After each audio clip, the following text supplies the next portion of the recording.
Today marks 2 years since the October 7th Hamas attack on Israel. Comes as indirect peace negotiations between Israel and Hamas are now underway in Egypt. The negotiations are expected to discuss President Trump's plan to end the war in Gaza. Our live team coverage begins with Christina, who joins us with the very latest on those negotiations. Christina?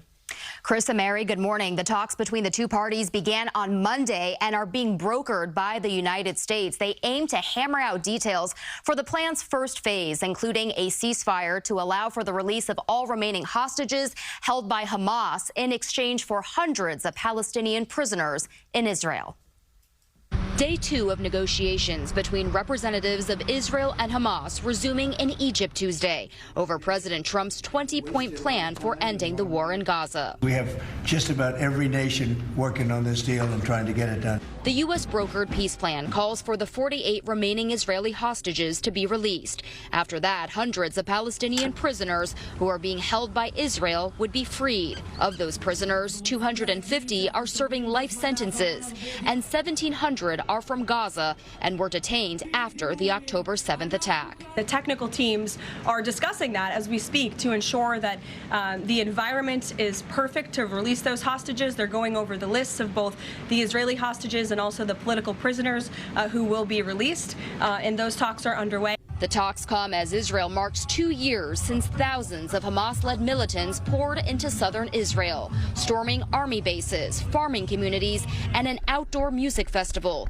killing some 1,200 people. Israel's ensuing military offensive in Gaza and restrictions on humanitarian aid have contributed to a severe hunger crisis. So far, the war has killed over 67,000 Palestinians, according to Gaza's health ministry. It's going to be very difficult to see in the future where Hamas decides to lay its weapons down and become part of a future political process within the Palestinian state. The White House did not elaborate on how long the talks would take, only emphasizing it's important for both sides to move quickly here. Once phase 1 is complete, they say negotiations can then begin on working to achieve lasting peace in the region. Back to you, Mary. Christina, thank you. Israel is marking 2 years since the October 7th attack that sparked the war in Gaza. Here is a look at the site of the Nova Music Festival, where family and friends gathered today to honor those killed. Back here in our area, there will be tributes to the more than 1,200 people who died that day. Elijah Westbrook joins us live from Central Park, where one of those events is taking place. Elijah. That's right, and it's right here in Central Park, Mary, where more than 10,000 people are expected to gather and commemorate this day. As many look back and remember the lives that were lost during this time period, they're also celebrating the Jewish holiday of Sukkot, a day devoted to peace and reflection.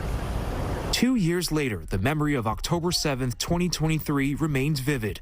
On that day, Hamas militants launched an unprecedented attack on Israel, killing more than 1,000 people, taking more than 250 hostages, and starting a war that continues to reverberate across the Middle East. For survivors and families of victims, the pain of that day has never gone away. Rachel Goldberg Poland says her son, Hirsch, was captured and killed by Hamas 2 years ago at the Nova Music Festival. I think when it's a child, it's a unique brand of torment. You don't get better, because when you're broken in a certain way, you just have to learn how to live within that brokenness. Rachel says she still has conversations with him. And now I say, good morning, my sweet boy. Let me feel your love and your light today. No more pain, just love and strength. This year's anniversary falls on Sukkot, the Jewish holiday traditionally devoted to peace and reflection. Commemorations are being held across Israel and in Jewish communities around the world. But for many, the day feels especially touching, as it serves as a reminder of the ongoing hope for peace, even amid sadness. Rachel believes a deal to release the hostages is closer than ever, but she also remembers the suffering civilians in Gaza are going through. If you only cry when one side's babies die, it means your moral compass is broken, and therefore your humanity is broken. And back here at home, we do want to mention that today's Sukkot event here at Central Park is set to begin at 3 p.m. over at the Great Lawn.